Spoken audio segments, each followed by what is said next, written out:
Virginia is now the biggest data center market in the world. In fact, most of them are concentrated in Northern Virginia, and that's why the General Assembly just received a report that took a deep dive into the impact of future data center growth. As Northern Virginia Bureau Chief Julie Carey reports, some groups are worried that this study did not focus enough on consequences for historic sites and neighborhoods. You can move a data center. You can't move where history happened. That's David Duncan, president of the American Battlefield Trust. His group already doing battle in court over the planned Digital Gateway Data Center project. It's a massive development slated for a rural area near the Manassas battlefield. He's hoping Virginia lawmakers might step up to put more data center regulations in place.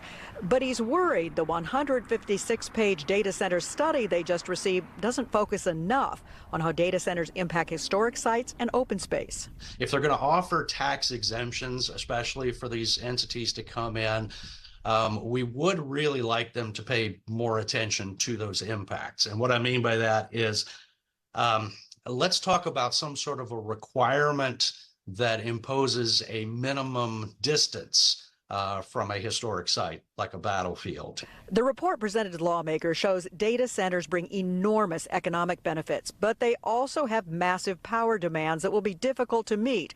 And all utility customers will have to help, footing a bill which could be up to $37 more a month.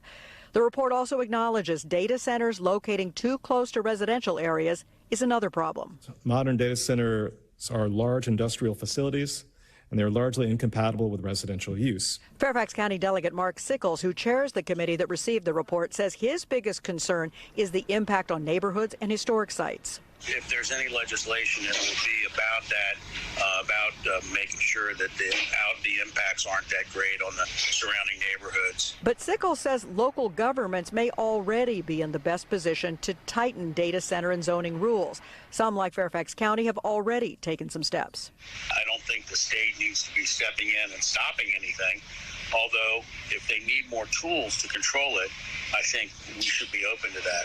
Lawmakers open their next session January 8th. In Prince William County, I'm Julie Carey, News 4.